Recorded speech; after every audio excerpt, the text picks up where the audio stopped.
তারপরে ইউনিট 2 এর যে লেসনটা রয়েছে আমরা সেটা পড়ি। বলছে you reads history in books, তোমরা বইতেই ইতিহাস পড়েছ, বাট ইন ওল্ড টাইমস, কিন্তু পুরনো সময়ে, মানে পুরনো সময় মানে আগেকার দিনে আর কি, মেন যখন মানুষেরা ডিড নট এক্সিস্ট অর্থাৎ যখন মানুষদের কোনো অস্তিত্ব ছিল না, surely no books could have been written, মানে সেই সময় নিশ্চিতভাবেই সেই সময়কার মানুষদের কোনো বই লেখা নেই, যেহেতু তাদের সেই সময় কোনো এক্সিস্টই করতো না, তারা পৃথিবীতে অস্তিত্বই ছিল না তাদের। How then can we find out what happened then, বলছে তাহলে আমরা কিভাবে খুঁজে বার করব যে তখন কি ঘটেছিল, যেহেতু কোনো লেখালেখি নেই। We can not merely sit down and imagine everything, বলছে আমরা মেয়ারলি মানে সম্পূর্ণভাবে বুঝতে পারি না এবং কল্পনাও করতে পারি না সব কিছু। This would be very interesting for we could imagine anything we wanted to, বলছে দিস উড বি মানে এটা হবে ভেরি ইন্টারেস্টিং মানে খুবই উত্তেজনাপূর্ণ বা আগ্রহপূর্ণ, ফর উই আমাদের জন্য, ফর এই জন্য কেননা উই কুড ইমাজিন এনিথিং আমরা যদি কোনো কিছু কল্পনা করতে পারি, we wanted to and would thus make up the most beautiful fairy tales and would thus make up the most beautiful fairy tales, এবং এইভাবেই কী হবে না সুন্দর সুন্দর গল্প, রূপকথার গল্প তৈরি হবে। But this need not to be true, কিন্তু এগুলোর কোনো সত্য হওয়ার প্রয়োজনীয়তা নেই। as it would not be based on any facts that we had been seen, বলছে যেহেতু এগুলো যে সমস্ত জিনিসগুলো বা ব্যবস্থাগুলো আমরা দেখেছি সেগুলোর ওপর ভিত্তি করে কিচ্ছু হয় না, সেই জন্য এগুলোর কিন্তু কোনো সত্যতা যাচাইয়ের প্রয়োজন নেই। But although we have no books written in those far off days, বলছে যদিও আমাদের সেই সমস্ত দিনগুলোর কোনো বই লেখা হয়নি, ফর্চুনেটলি সৌভাগ্যবশত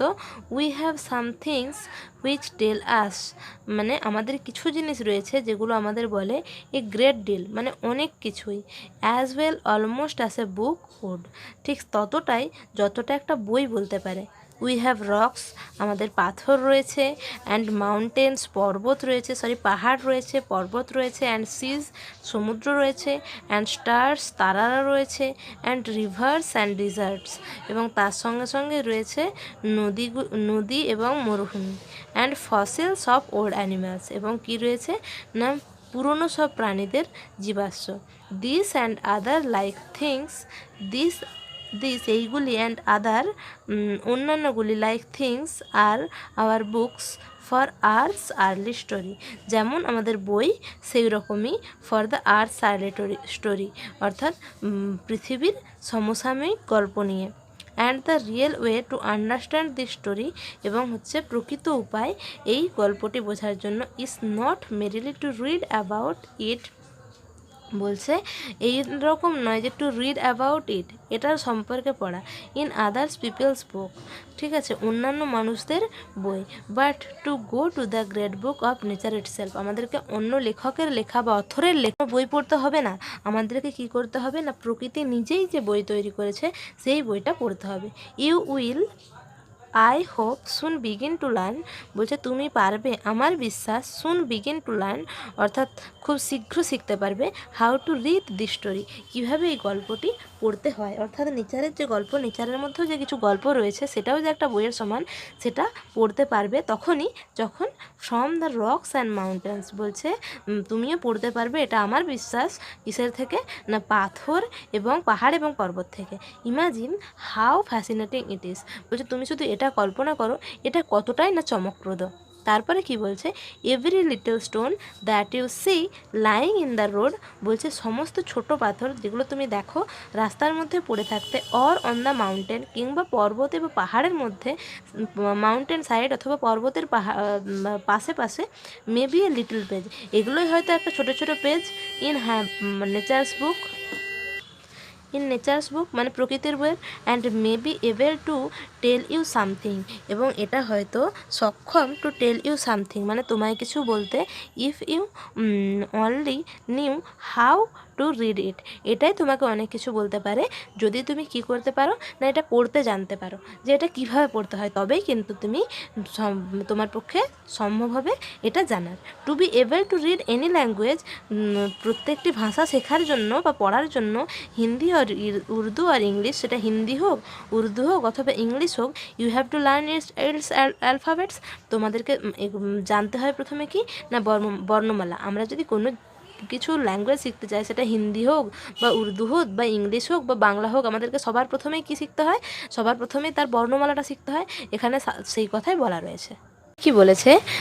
so also you must learn the alphabet of nature before you can read her story in her books of stone and rocks. সুতরাং তোমাকে অবশ্যই শিখতে হবে প্রকৃতির বর্ণমালা before you can read the story in her books of stone and rock, মানে তার যে পাথর এবং পাহাড়ে তৈরি যে গল্প, সেটা পড়ার জন্য আগে সর্বপ্রথম পড়তে হবে কি অ্যালফাবেট। আমরা কোনো বর্ণ শেখার আগে, যেমন কোনো বাংলা শেখার আগে যেমন অ থেকে চন্দ্রবিন্দু পর্যন্ত বর্ণ শিখতে হয়, এবিসিডি সেন্টেন্স গঠন করার জন্য যেমন এ থেকে জেড পর্যন্ত শিখতে হয়, ঠিক সেরকমভাবেই আমরা যদি প্রকৃতিরও বই পড়তে চাই, তাহলে আমাদের তার যে পাহাড় এবং পাথরে লেখা বর্ণমালা, সেটার সঙ্গে আগে পরিচিত হতে হবে। Even now perhaps you know a little how to read this, বলছে এমনকি নাও মানে এখন হয়তো ইউ নো এ লিটল মানে তুমি খুব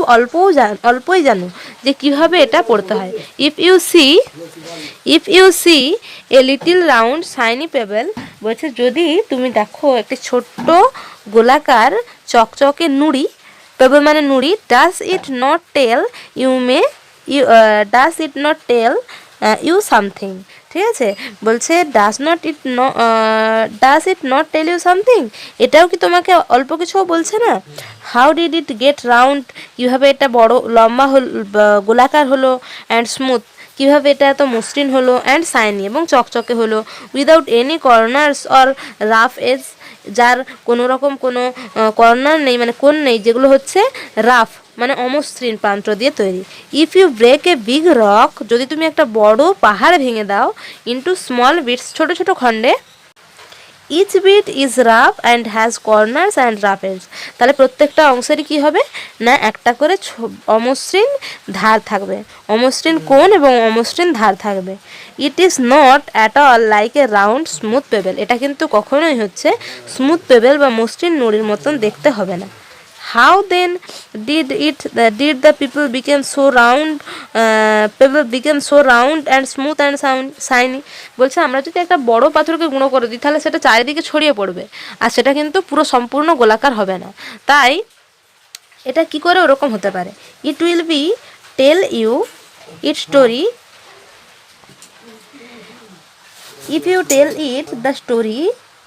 it tells you that will tell you its story if you have good eyes to see and ears to hear you, বলছে যদি সত্যি এটা এর গল্পটা সত্যি বলবে, কিসের গল্প বলবে না কিভাবে এটা এতটা মসৃণ উজ্জ্বল হলো সেই গল্পটা বলবে, যদি সত্যিকারের ইফ ইউ হ্যাভ গুড আইস, যদি তোমাদের ভালো চোখ থাকে, টু সি মানে দেখার জন্য, অ্যান্ড ইয়ার্স টু হিয়ার ইট এবং ভালো কান থাকে শোনার জন্য, তাহলেই কিন্তু তার কথাটা জানতে পারা যাবে। ইট টেলস ইউ, এটা তোমায় বলবে দ্যাট যে ওয়ান্স আপন এ টাইম, এক সময়,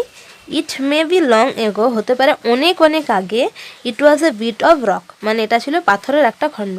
just like the bit you may break from a big rock or stone, বলছে ঠিক সেরকম খণ্ড যেরকম একটা বড় পাহাড় বা পাথর ভাঙলে তুমি পেতে পারো, with plenty of edges and corner, আর তার অসংখ্য ছোট ছোট ধার এবং কিনারা ছিল। Probably it rested on some mountain side, হতে পারে এটা কোনো পর্বতের ধারেই হয়তো পড়েছিল। দেন কামস দ্য রেন, তারপরে বৃষ্টি এলো, অ্যান্ড ওয়াশড ইট এবং এটাকে ধুয়ে দিল, down to the little valley, কোথায় না একটি ছোট্ট উপত্যকার নিচে, where it found a mountain stream, যেখানে সে পেলো কি না একটা মাউন্টেন মানে পার্বত্য নদী বা পার্বত্য ঝর্ণা, হুইচ পুশড ইট, যেটা এটাকে কি করলো না ঠেলা দিল, অন পুশড ইট অন, এটাকে ঠেলা দিল, on till it reach a little river, আর কতক্ষণ পর্যন্ত ঠেলা দিল, যতক্ষণ না এটা সেই ছোট্ট নদীটাতে এসে পড়ে। And the little river took it to the big river, এবং সেই ছোট্ট নদী কী করলো, এটাকে বড় রিভারে নিয়ে গেল। And all the while it roll at the bottom of the river,